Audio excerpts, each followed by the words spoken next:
Welcome to Economic Class, Chapter 1, Gross Domestic Product and its Growth, third part. Previous classes we have discussed about GDP, meaning, what are the terms associated with national income, methods for calculating national income and its importance.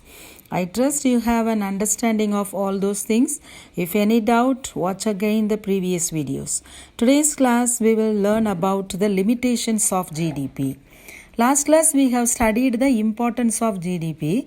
It means advantages அல்லது usefulness. There are so many merits, but at the same time there is some limitations. அதாவது குறைபாடுகளும் இருக்கு அப்படிங்கிறத சொல்றாங்க. The following are some of them. First, several important goods and services are left out of the GDP. What it tells? GDP taken into account only the market value products, but it neglects the services done by the parents to the children and their family because it is not sold in the market. Non-transaction activities. Like that, a clear air, water also not included in the GDP. It leaves out important aspects of well-being like pollution and even happiness. இதெல்லாம் கணக்கில் எடுத்துக்கிறதே கிடையாது. அதாவது பணம் கொடுத்து பொருள் வாங்குறது மட்டும்தான் அதில் இன்சிஸ்ட் பண்ணுறாங்க. ஃப்ரீயாக கிடைக்கிறது எல்லாத்தையும் அவங்க என்ன செய்யலை, அக்கௌண்ட்டில் எடுத்துக்கலை. Secondly, GDP measures only quantity but not quality. It refers to some products of our country is very good quality, but it will not considered in measuring GDP. Say for example, ballpoint pens. Once upon a time, ballpoint pens are not permitted to write in banks even in schools because of its quality. But nowadays, its quality is very much improved, but it is not taken into account. Third one is GDP does not tell us about the way income is distributed in the country.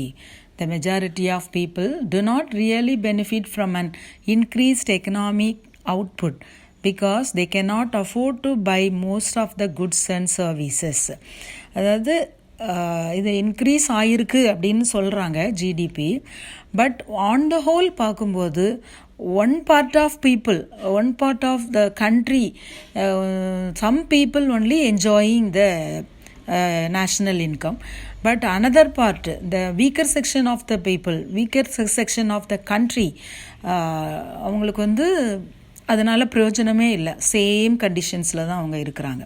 Fourth limitation, the GDP does not tells us about the kinds of life people are living. It shows the high level of per capita income, but it is not supporting the below average people. They are not leading a happy life. Their standard of living is very poor. It does not focusing high pollution and suicide rate. GDP மக்களின் நல்வாழ்க்கை பற்றி கண்டு கொள்ளவில்லை அப்படிங்கிறத இந்த fourth limitation நமக்கு சொல்லுது. So the above said limitations explained a brief understanding of GDP, isn't it?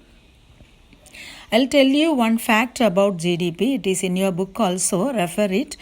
The Central Statistical Organization, CSO, under the Ministry Statistical Department keeps the records of GDP. Next topic is composition of GDP. In this chapter we have discussed in 9th standard.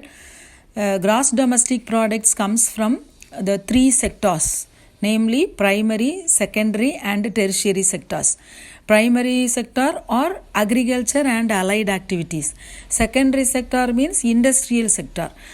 Tertiary sector means service sectors. Let us learn about one by one. Primary sector.